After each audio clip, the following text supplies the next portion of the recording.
of season 3. Look at us go. Look at us. I'm Shahina. I'm Nabs. And sure. Here we are, girl. Here we are. I'm Did you listen to our previous episode? Yeah. Because this is a follow-up. Yeah. I'm joking. We did love languages last week. And I feel like we're on a roll. Definitely. So we are here to talk. I feel like we're talking a little less cut. Now we are talking less cut. We're talking less cut, but still in a cut way.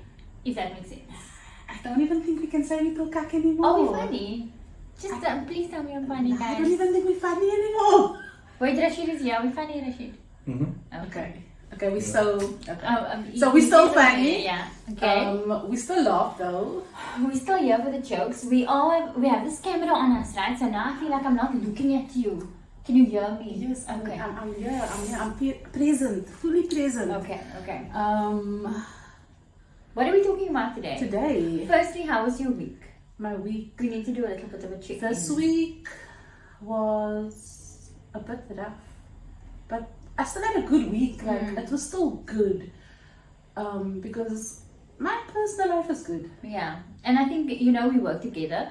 So a lot of it for us at work, when we're dealing with really difficult situations, it's like, oh, thank God, our fucking personal lives are amazing. Yeah, if it wasn't for my personal life, I'd be like going through it. Yeah, and I do feel that personally, I can have a bad. So my day is always good. Yeah, but even work stuff. the course of the day. No matter how work shows be flames, you and Nabs and I are getting it done. That's the thing. That's the thing. We're getting it done. If you need people who are doing what we do, we are the people. Yeah. But don't employ us because we are employed. But Yeah, I'm just saying. Now we're getting it done. Yeah. So, but my personal life is good. I've got like things happening. I'm making things happen. Absolutely, 100,000%. Feeling blessed. And this recording for us is definitely a thing where, look, we're not going to say we're going to do a thing and then we don't do the thing. I don't think either one of us lives by that.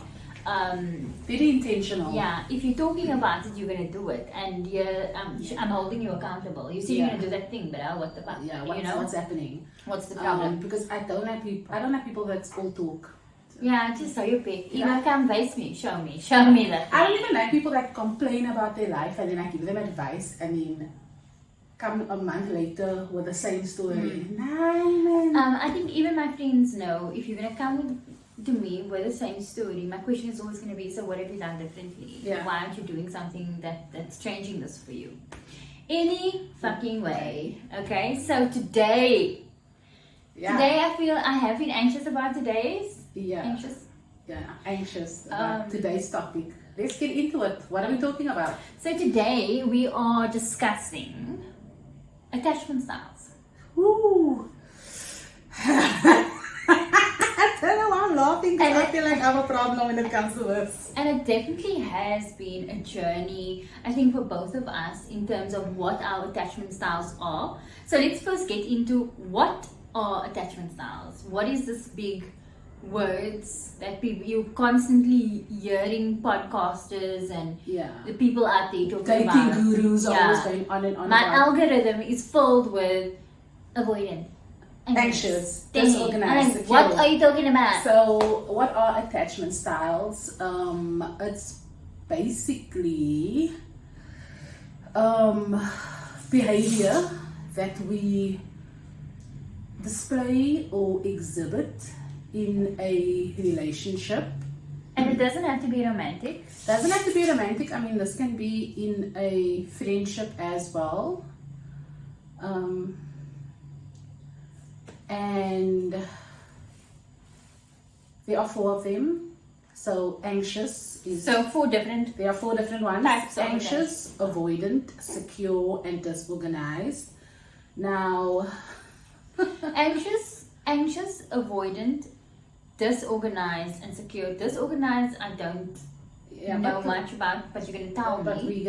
We'll read our notes because we guys, this season, we actually we got serious. We're so serious. We can't so we do our research, we make our notes. This is like a job. So if you see us like looking off screen, it's because we're really referring to our notes because like we're not playing around this season. And again, we want to be we talking serious stuff in a non-serious way. Yeah. Okay. So we have anxious, avoidant, disorganized, and secure. Yeah. Now I want to say that there are these 4 attachment styles, but I know that I exhibit a little bit of each of them. Okay. I think Depending on look, I can say in my youth, I was extremely anxious. So what is anxious? So I was extremely anxiously attached, where I needed to constantly check in on my person. Like I needed constant validation. I needed to always know what they're doing.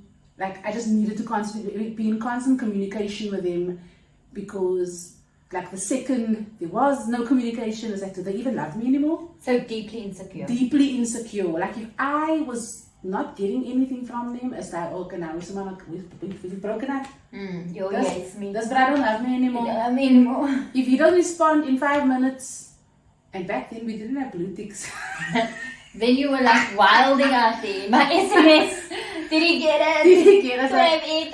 I'm not in a relationship anymore because it took 5 minutes. Now we got divorced. We didn't reply. It's finished. It's over now. Okay, so anxious attachment, I feel again, when we go through the different attachment styles, you will identify certain patterns that maybe you are guilty of in certain instances. With females, depending on the time of the month, but I can be either or. Yes. So I used to be extremely anxious, and then when I experienced my first big hurt, I became... Which would you say was your first big hurt? Your divorce? My divorce. Okay. Then after my divorce, I was like, never again. Yeah. Miss me. Miss me with all of that fucking noise. And then I was single for a long time, and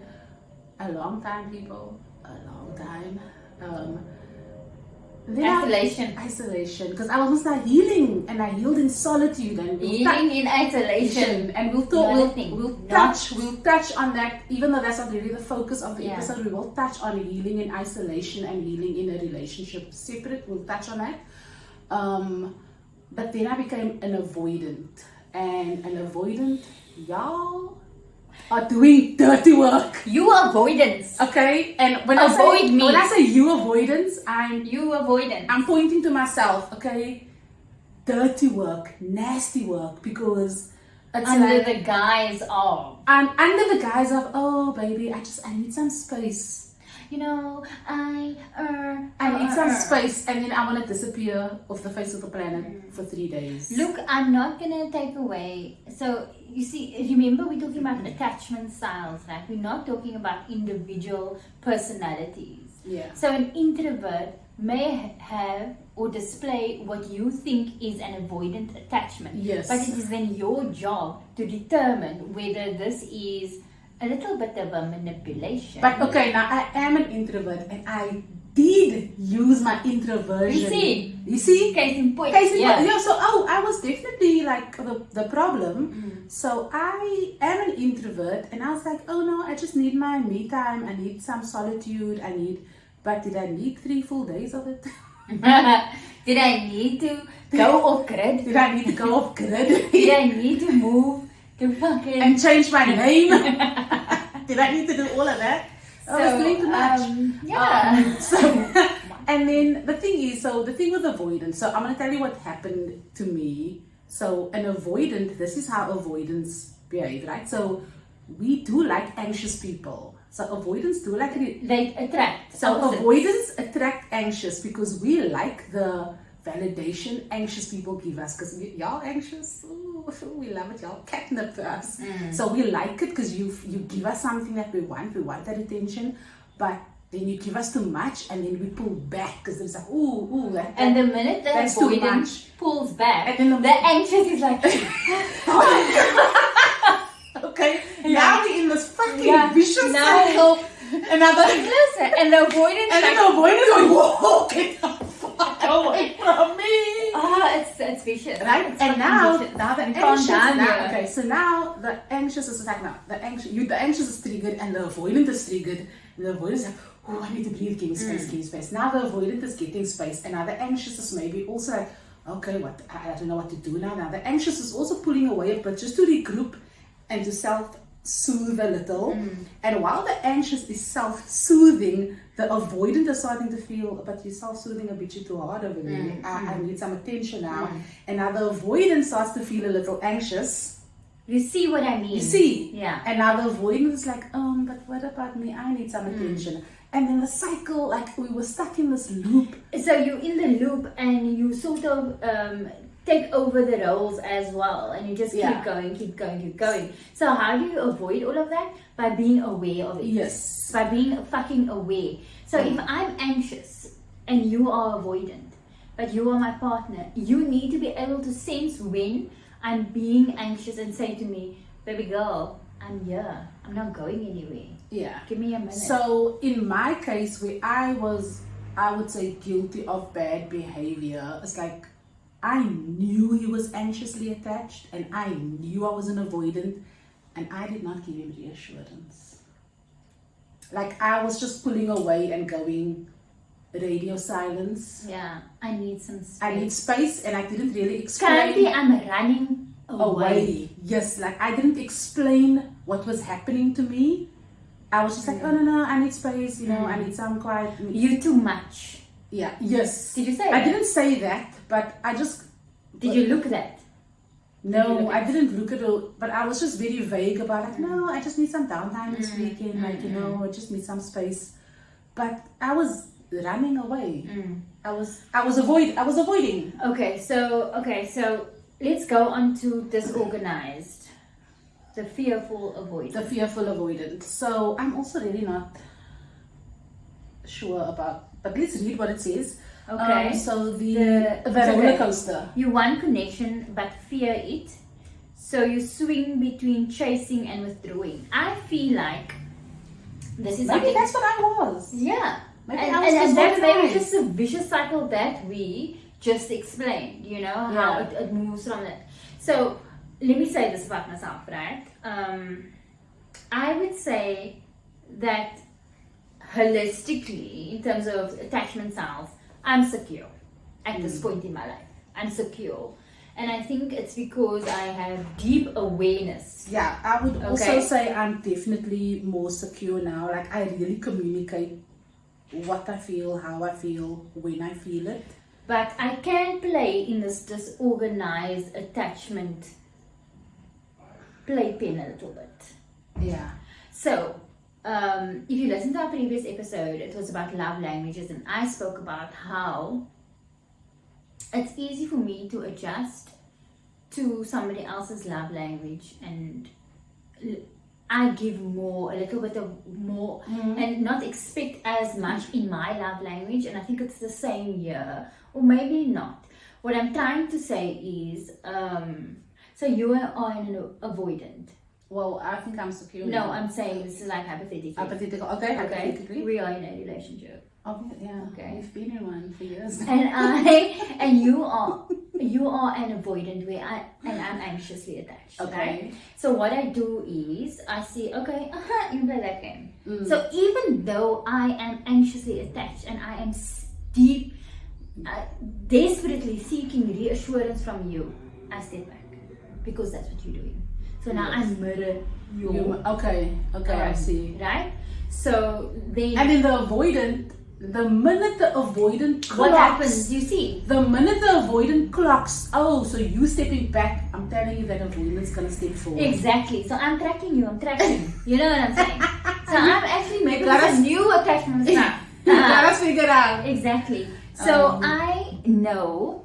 Okay, cool. So this is what I need to do now. But that's so fucking unfair on me. Absolutely. Right? No. But I'm taking full accountability for it. But it's still unfair. Yes. Right? And if we are in this relationship, then my bro, you need to say to me, baby, Yes. I am here. Okay? Yes. I'm here. Yes. Don't do that. Because it's not natural for me to do that. I'm doing that in very strategically. and in response to my Avoidance. avoidant behavior. Yeah. But And then I can be avoidant sometimes, especially when outside of us, something is happening in my life. okay. And that speaks to my hyper independence. Okay. So I need to first get through all this stuff before I can even talk to you. But till then, is that avoidant, or is that you just dealing with you know what I mean? It's not it's not pertaining to your relationship. It's Or like my you actually attachment style. or your attachment style. It's just you're actually dealing with a life crisis, and maybe you can just communicate. Look, I just need to take a step back. I'm dealing with the girls or I something. don't do that though. Yeah. I won't do that. And yeah, I don't know. I actually need to think about that. I don't know. So I mean, like that could just be maybe better Outside of the my Um, attachment style. But I can be honest and say I am very securely attached. Like I trust the person that I'm with. Like if we go hours without texting, I'm not spiraling. Yeah. I'm not saying I don't miss that person, but I'm very secure in what we have. In knowing. And in knowing he's doing his thing, I'm doing my thing, we check in when we check in. It's all good vibes. Absolutely. And I can say the same. You know the intricacies and intimacies of my previous relationship. And I was never insecure about how he felt about me. Yes. That was never a question for me. I think it was more related to the love language Yeah. than the attachment style, because he was also an example. He is the example for me of someone who is not avoidant but rather very introspective, and in that he needs the solitude of that introspection, and he just likes being alone, Some people, you know? I mean, which I dislike. Some Why people me? some people need a lot of alone time. Like some people do need. Look, I do need a lot of alone time.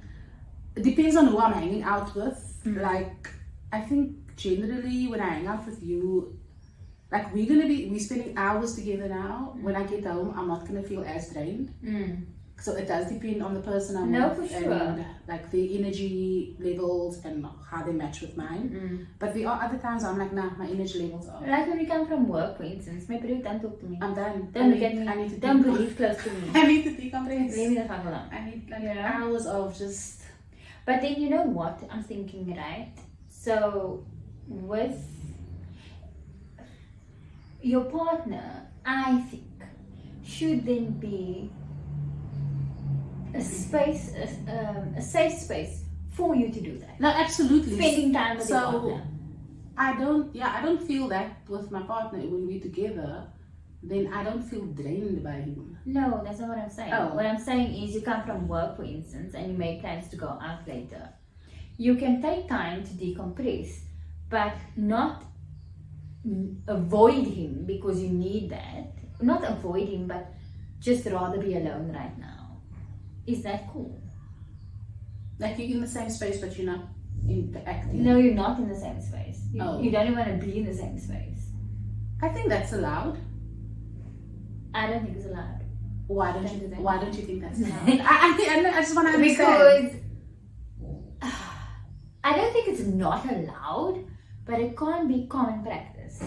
What if you live together? Okay. What if you live together? Okay, so it's hypothetical. You're living together. You've just come back from, let's say it was a cock day at work, and now you're in each other's space at home. And let's say you want some comfort from him, but he also had a cock day at work, and he's like, nah, I just need like an hour. That's fine. That's cool. Because nothing less. Okay. But you're saying you don't want it to be common practice. You don't want him to come home every night saying, I need an hour where we don't talk. Look, if you see, okay, this is it, maybe. This is it for me.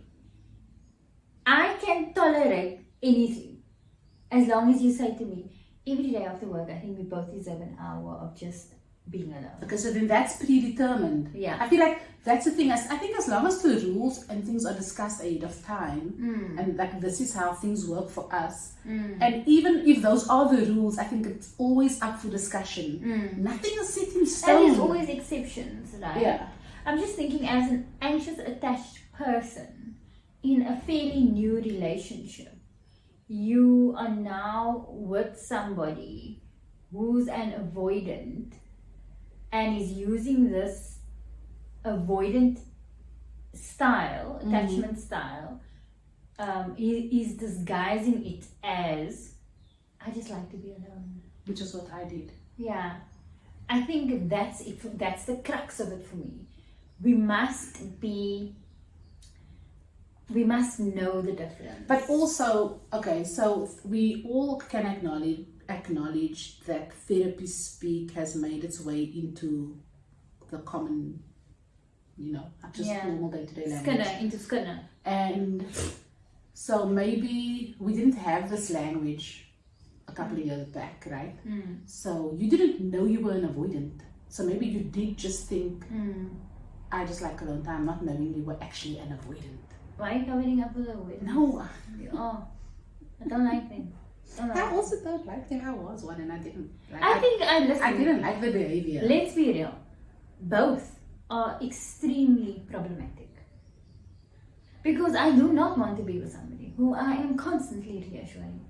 Oh, it's exhausting. Like, as someone that was anxious, I made myself extremely tired. Yeah. Like, it's that way more. And when we talk about when our attachment styles are formulated, which I don't know, when that happens as a human being and how early that happens. Yeah, which will and how you have zero control over that. Because it happens during childhood. Exactly. Now you're spending the rest of your fucking life trying not to be avoidant, trying not to be anxious because of something that happened that you had no control over. As a child, that is very unfair to me. That is like, so nature versus nurture. So we develop these attachment styles during childhood because when you grow up in your household as a child, depending on how you were shown love, how do you control that? So if your household, if you grew up with emotionally available caregivers, your parents, your aunts, your whoever raised you. You know this thing about emotional availability, the availableness of the emotion, right? Yes. My Peru, if you think about when we grew up, our parents were not at home. They were grafting. But that's what I'm saying, caregivers. Like, look. I was alone. Okay. My mom, I had no dad. My mom worked 9 to 5.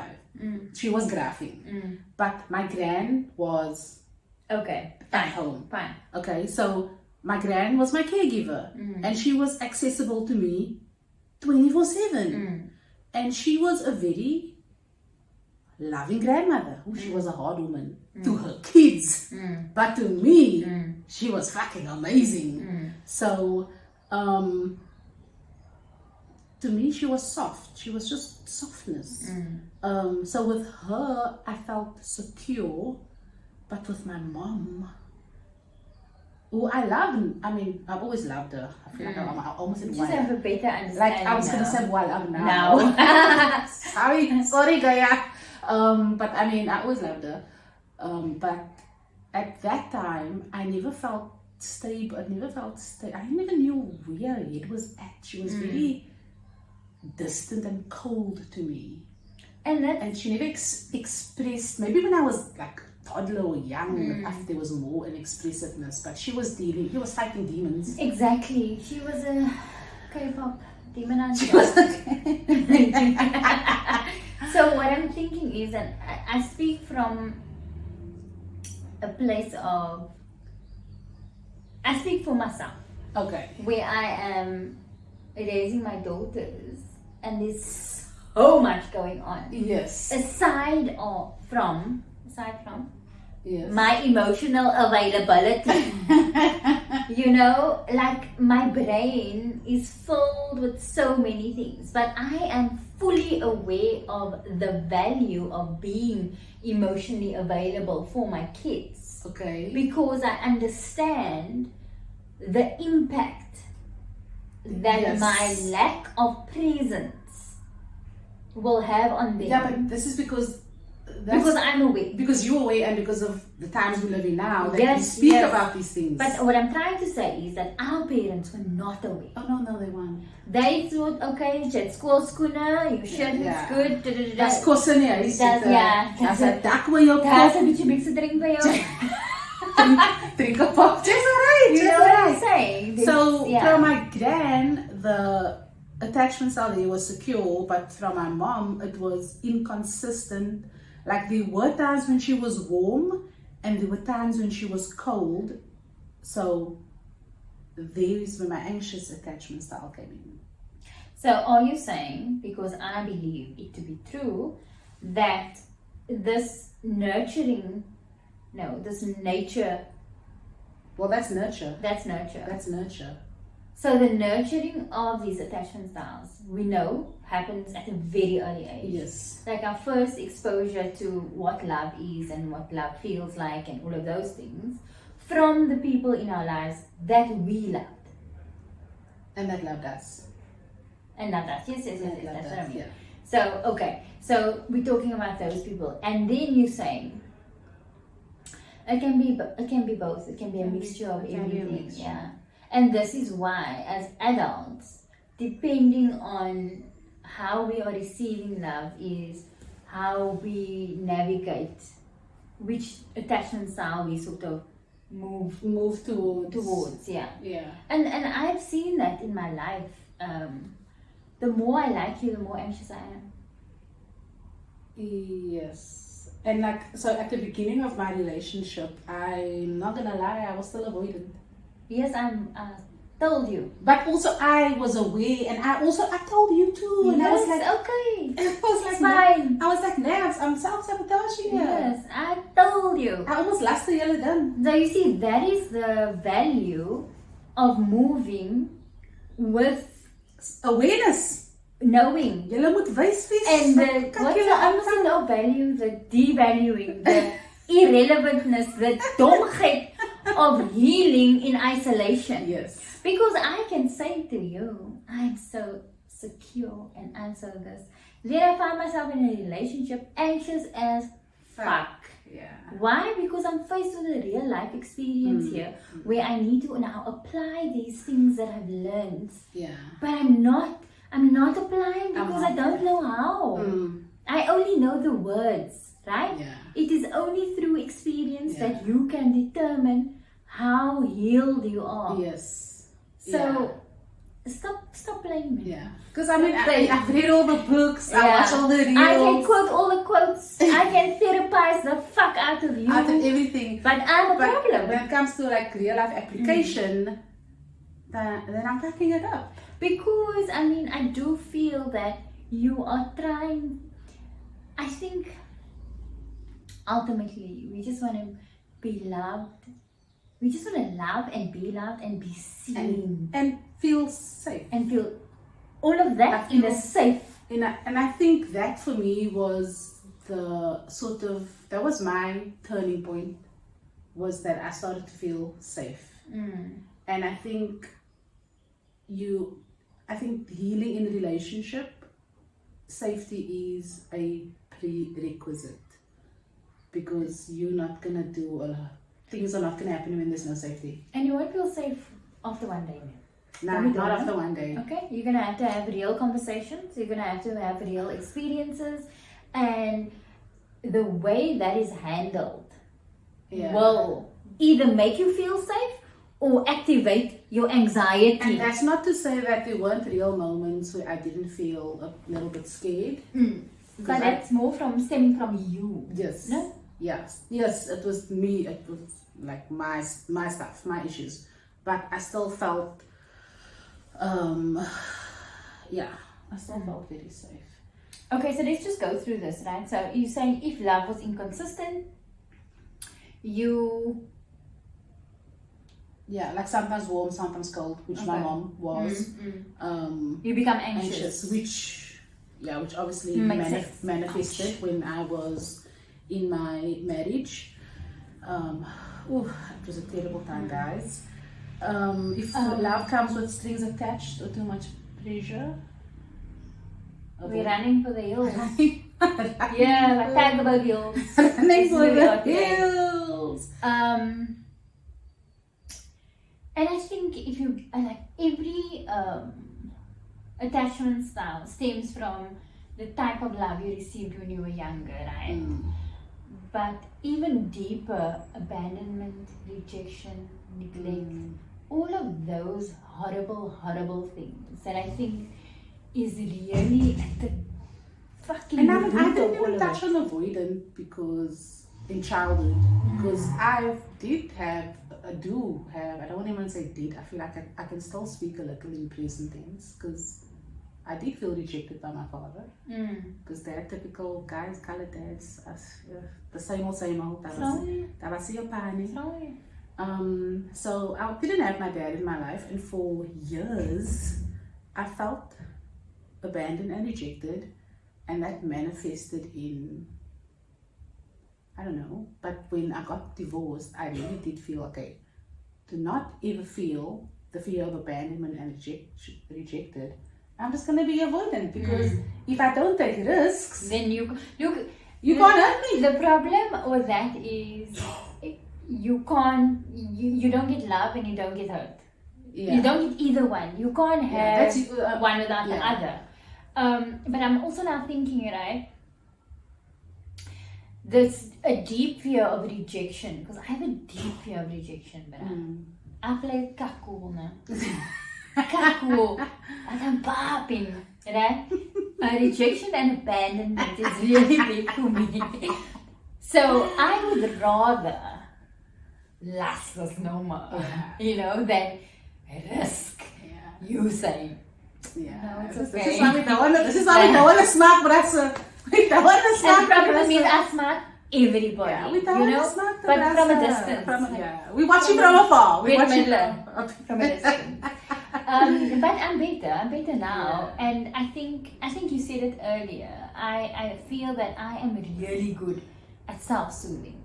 Yes. It is something that I have mastered. Yes. And I hate that I have had to do that in my life. But it's a very good skill to have. It's a valuable skill because you can't rely. Imagine you expect other people to regulate your emotions. Yeah, Allah. Imagine you expecting your avoidant partner to regulate your anxiety and hazy reader why you are anxious. He don't even know. That was my mingle. You're in trouble. You're in trouble. You're in danger. Run. And the thing with self-soothing is it's not I'm okay. It can be that for some people, for sure. For me, it's literally having conversations with Shayna. It's talking about my Peru. I'm gonna do this thing and it's scaring the shit out of me. Okay, it's really making me bang. But I don't want to live here anymore. I don't want to live here anymore. In order for me to move past that, I need to do this thing. And these are the possible outcomes. Yeah. Can we just look at it and talk about what that might look like? Yeah. Right? Yeah. And then can I deal with that cat? Yeah. Yeah, I can. So I'm good. And that does not happen overnight. No, it doesn't. And I don't think it stops because even though I say I'm secure now, like, I feel like you can always slide back. 100,000%. And it's not about in this relationship I was secure, in that relationship I was an avoidant, this. It is literally every day I'm feeling a bit anxious today. Yeah. I'm feeling like I'm avoiding something. Yeah. I'm feeling quite secure, Yes. And again, pointing to the importance of having the conversation. Having the conversations. But you know what? I'm also thinking now, right? So remember when we were driving and I said, why are people so bound to talk talk your tongue there, whatever. And it's not that easy for everybody. And so when I say have the conversation, it's not liquor to say to somebody, I'm really insecure. Like, am I dumb? Why you? Because I think insecurity is a weakness. But I'm insecure about certain things. You know that's crazy. Yeah. So then you also have to be extremely vulnerable. And I know sometimes I think we say things like so flippantly or with such ease, but guys, we do acknowledge that these are hard things to do and difficult conversations to have. Like, we're not just saying these things like, and it's not like a quick fix, like, oh, I'm not just saying, secure. oh, just go talk to your partner, just communicate. No, these things are hard. Extremely hard, especially in new relationships, because you're still in a phase maybe where you're wanting to impress each other.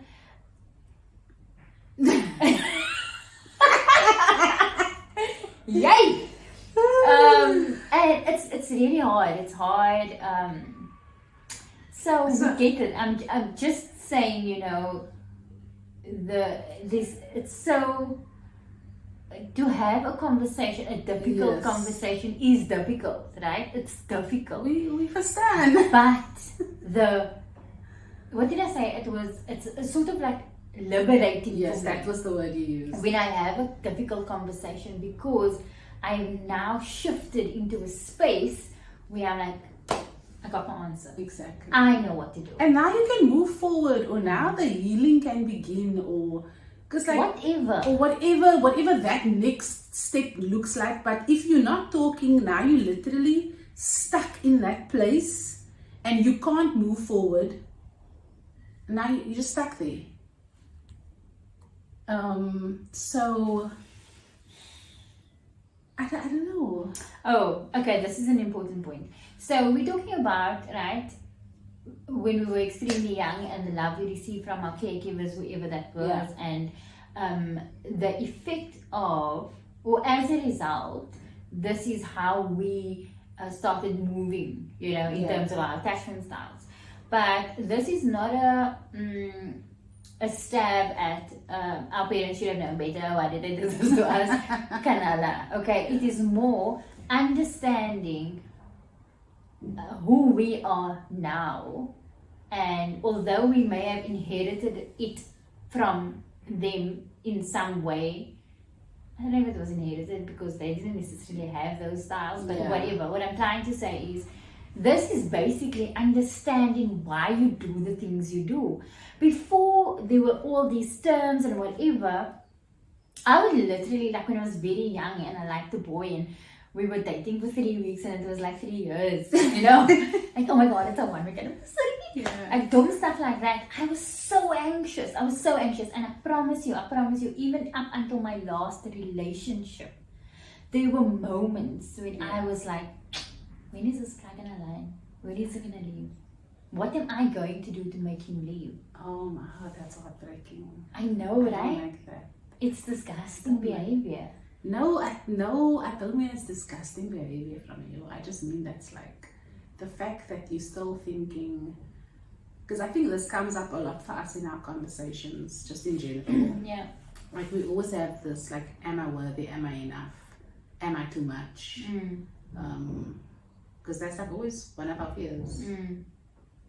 And then we become anxious. Exactly, my point. So I cannot sit here and say that I'm secure, you know? It's not a thing. It's not a thing. Maybe it is for other people. For me, it's definitely not. Because relationships are so, it's like life, you just don't know. You don't know what you're going to have to be dealing with, and you don't know in what state of mind or what the external factors are going to be at that point when you need to deal with that shit. So maybe you're fragile and now you're feeling so insecure. I told you to watch the series Too Much, and you started. Yes, I started. I'm just going to give you one line of the series, which I find is so beautiful. So she says, what, that having an argument, and she's like, what, I'm too much. Just say it, I'm too much. And he looks at her and says, yeah, you're too much. And she says, yeah, I told you that's what you're going to think. And he says to her, you're too much in that you're exactly the right amount and some more. And I love Oh. that. Right?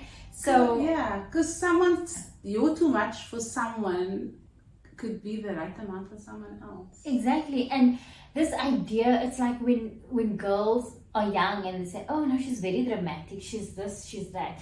Those words we use to describe them have such negative connotations, and it's the same thing with too much. Because I've been called too much. Too much. And then what did I do? I shrunk myself. Exactly. So I know it's weird, right?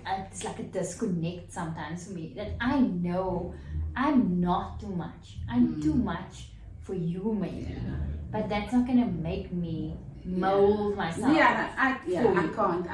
I refuse. I actually. fully accepted that this is who I am, and I'm still evolving as a person. And I guess it's cool if I'm too much, then you must go find whatever it is you're looking for, and that's okay. Like you're not for everyone. I'm not for Everyone is not for everyone. Yeah. Like somebody likes rooibos, somebody likes whatever you like, you can like. coffee, whatever. It doesn't mean that I'm junk. Yeah.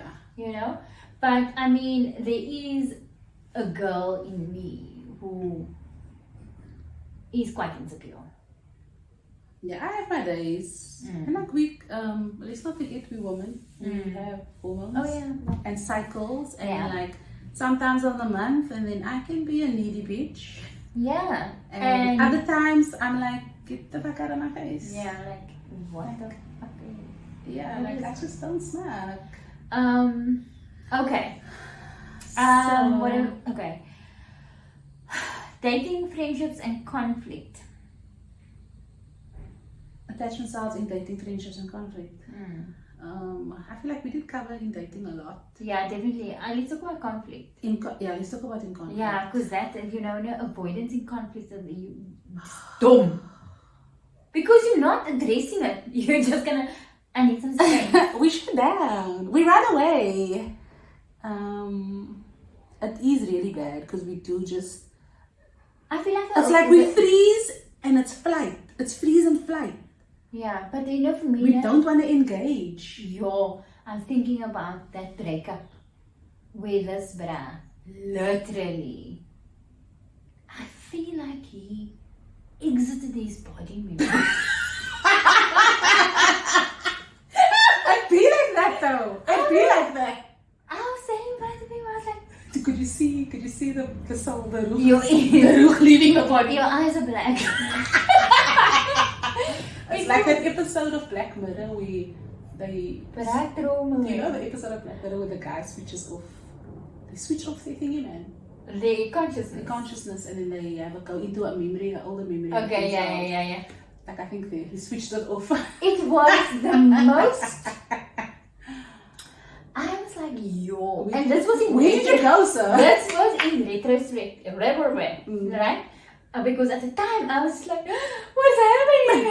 But now you're clocking it. Now you know. No, it's tracking me, bro. I was like, yo, okay, that brand was completely avoidant. He's about avoid the world. He's about avoid his body. Okay, so that is cut me. Oh my gosh. Okay, but what I'm trying to say is like the level of avoidance, man, is I mean, maybe he was like unparalleled. Maybe. He Now was. you need to fucking avoid me, bro. And the And I- Oscar goes to. And if I were to speak to previous people who, because I know somebody who he dated previously, it was very similar experiences, the avoidant. He think like 1 minute things are fine, but it's like a switch in his brain, Yeah. and then suddenly he's like just so distant. Yeah. And you know what's my favorite? My favorite is when an avoidant is avoiding. He's avoiding Nana, and I say, "What's the matter? What's wrong?" No, nothing. I just sit down with the like, are you guys dumb? Yeah, but sometimes anxious people give us the ick. Yeah, you must lying. Because we know, just go. Just please, do us all a favor. Go back there into the UFO, because Jay. But we also want love. So. No, okay. We all want love, Naz. We speak about this all the fucking time. We all want love and we all hurt, and sometimes we just don't know we're navigating this world, struggling. No, for sure. 100,000%. So, but yes, we do need to take accountability, and we need to learn how to show up better for people, and not in our own hurt while we hurting, not hurt other people. I have met people who they don't know anything else. They don't know how not to be that way. Yeah. And I think I have the ability now to like if you talk to me, I can help you, man. I can really help you. Yeah. But with this guy, I couldn't even get into that stage. Now, because some people are so deep down the little avoidant rabbit hole, they're not even seeing the light. And I think without realizing it, I realized that this isn't for me. Well, they just don't want to. They just they are just fine there where they are. It's easier. It's easier for them. Their fear of being hurt is bigger than their desire to be better or to accept love in their life. And that's your journey. Like we can't walk that path for them. Shame. Okay, leave the avoidance now a little bit because I feel like we're showing them a lot of flames. Yeah. Look, I don't just how they run there. Just down the hill. But I mean, yeah. I want to speak about the anxious attachment. Now, this person is obviously deeply insecure. Yes. Now, Shayna just said avoidance can get the ick if I'm the whole time like I'm thrilling. You see what I'm saying? Look at her, she's like, but what I'm saying is there's obviously responsibility this side as well to be like, yay, this is a bit unreasonable that I'm asking this guy to constantly check in with me. You know, why? Yesterday you sent me a message at 1 o'clock during your lunch hour and you didn't today, where were you? No, maybe even I will get the ick for that. Yeah. I could easily you must manage it, man. You must, if you're comfortable, if your partner's comfortable with it, then who the fuck are we? You don't even have to be listening to this stuff, you know what I'm saying? But if you are struggling, man, if you're struggling in your relationship, you're anxious, you're insecure, and all you're looking for is reassurance, then you must, so what you're saying is, I'm insecure about this, okay? I know it's not logical, it's irrational, right? But what I'm asking from you as my partner is that you give me the reassurance, and it's just one sentence. It's just one sentence. Can you do that for me? Then also it's my responsibility to recognize when I'm being excessive.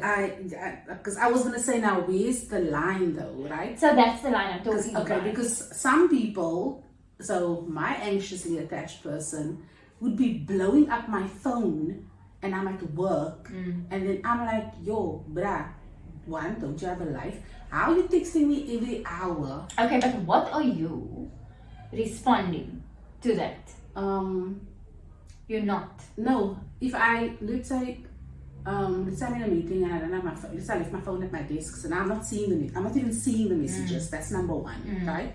So when I eventually get back to my desk, I'll be like, oh my God, sorry, I was in a 2-hour meeting, I just got back to my desk, sorry, I'm only seeing the messages now. So I first give an explanation for my absence, so that explanation is the reassurance that I'm not ignoring you, I have not been ignoring you, so that's number one. Then number two, I will reply to whatever you're now asking me.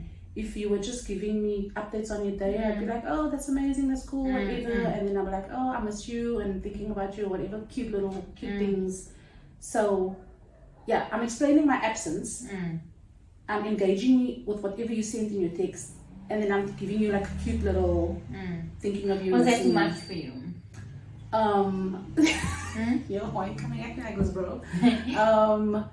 But now the thing is, it was a lot every day. So what if you were feeling like it was a lot, what if before your meeting you'll say, I have a hectic day today, I have a meeting at this time. So yes, so then Let me check in with you later. Yeah, so what I would do, because obviously you know the calendar the day before, like I would know my calendar the day before. I'd tell him ahead of start of the day. I would say I have like 5 meetings today, so I'm not going to be checking my phone, or my response time is going to be slow.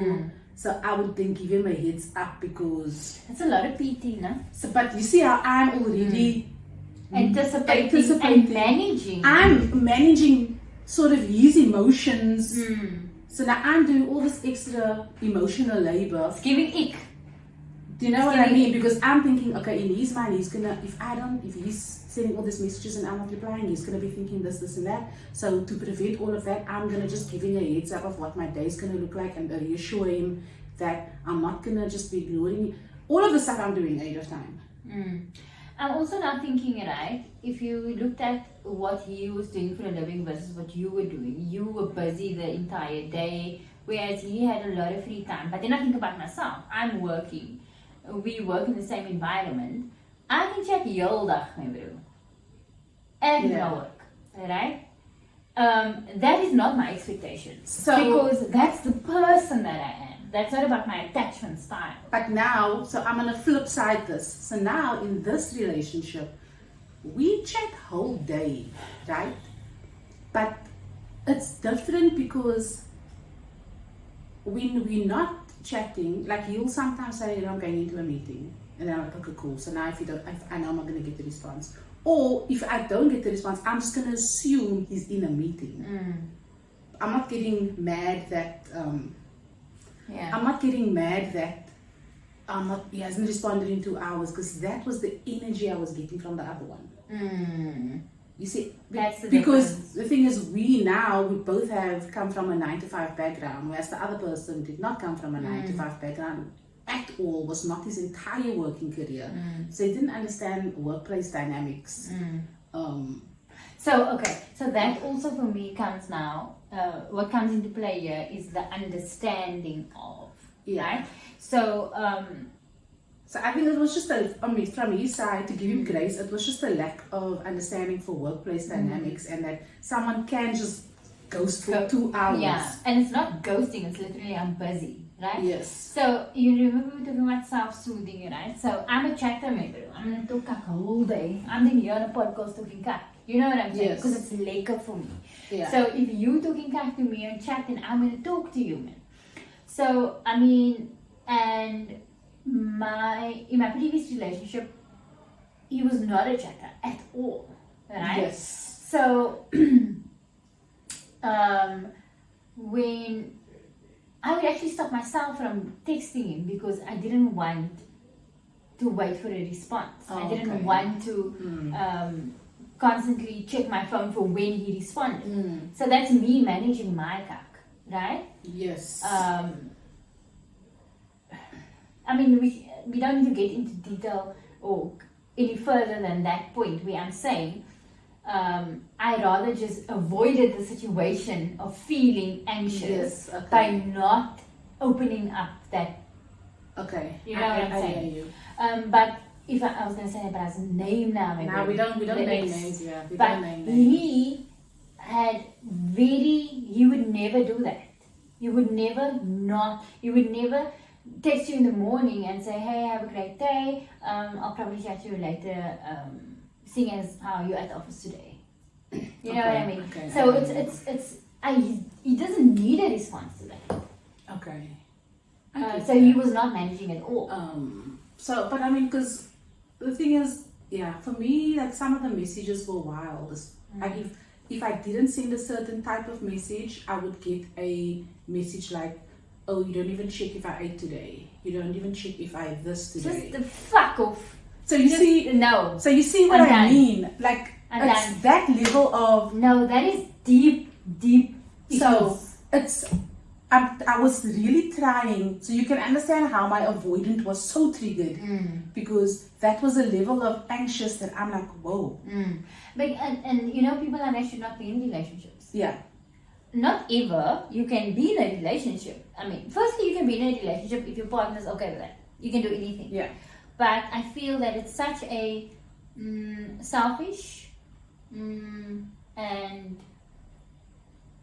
it's unfair. Yeah, so the messages became increasingly passive aggressive if I wasn't responding or texting back in a way that he liked. And that just, so things became really bad near the end, but I don't want to go deeper into that. And we need to wrap up because we're talking a lot, we're talking very long. And this is a very important point here. I want to say in conflict. What about in conflict? Just how listen, respond. You're listening, not to respond. You're listening. Then you've heard. Yes. Oh, okay. Whether you're anxious or avoidant. Okay. We're gonna listen. Yes. To each other, because me as an anxious is not necessarily gonna understand the avoidant and vice versa. Yes. But we must love each other. No? Yes. We love each other. So now we're talking and we're listening. To understand. Then we listen, we understand, and then we respond. Yes. What you're responding with, how you're responding, I feel, as long as it comes from a place of truth Yes. and love, you can be heard. Yeah. Right? Yeah. And moving forward from that.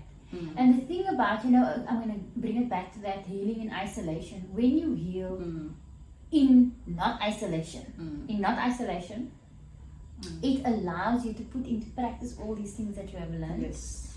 And also allows you to sort of optimize those skills. Yeah. For the next time that happens. Yeah, I must say healing in a relationship is a game changer.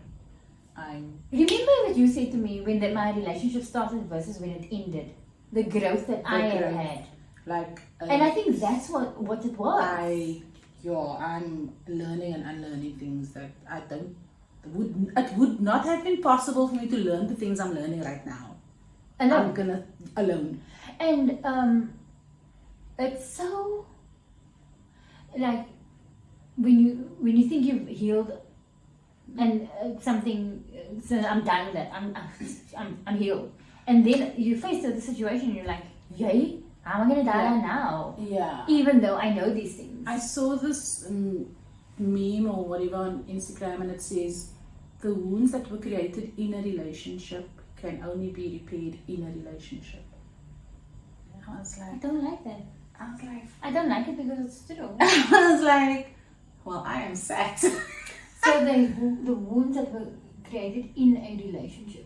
I think the wounds, but I mean, not obviously by the same person. No, but I also feel, but also there is some self-healing that needs to happen before, right? Yes, they're saying like you heal in your isolation, whatever, but at some point, when you that solo healing is done, then there are some wounds that were created in a relationship that can only really be healed in a new relationship. And I wish all of that. I wish for you. All of you. I was like, I wish that. Damn, girl, let me sit with that for a minute. Yeah. Okay, that's fine. I thought that was beautiful. Okay, let's we need to wrap up. We need to wrap the fuck up because we are like, this is gonna be an hour long. Go up a little bit. I think we have touched on this. Shifting your attachment styles, definitely possible. Yes, definitely. Remember, you don't only have one attachment style. I feel like we all exhibit different attachment styles based on where we are, who we're with, what our partner's attachment style is as well. Yes. So step 1, notice your triggers. You know your triggers better than anyone. I'm so bad at that. Notice your triggers the moment you feel abandoned, rejected, smothered, unseen. Step 2, I feel like we say this every episode. Communicate, people. Communicate. I think we must do an episode on communication because communication isn't really what you think it is. Yes. Well, it wasn't what I thought it was. Yeah. Okay. Communicate your needs. Use your words. Like we know it's not liquor. Your voice cracks, it shakes, the tranen sit there. It's not liquor, but It's just, Dala. Okay. Step 3, and I think this is important. This is very important. Surround yourself with secure people. Secure people, not with other men. So that's also Yeah, no. getting on kak. Come a line from yours. Her who show you that love doesn't have to be chaotic or conditional. Like this is baie belangrik. And then what Nav says that's very good at doing, practice self-soothing, because we can't outsource safety, your own safety, to someone else. Like especially the person that's causing the anxiety. Yo, guys. How can you go look for safety in someone that's causing the From the perpetrator. Exactly. I said I don't know. That's not gonna work. So I think, look, we went on longer than we thought because this was like, we knew this was gonna be a big one. Yeah. But thank you for sticking around. Yeah. I hope you listen because I feel like this is an important conversation. And I think, if anything, just think about whatever relationship you may be struggling with a little bit right now, and before looking to the next person, look at yourself. Yes. Okay? But yeah, lekker man. Lekker. Lekker. Thank you for joining us. Like, rate, follow, subscribe, all the good things. We really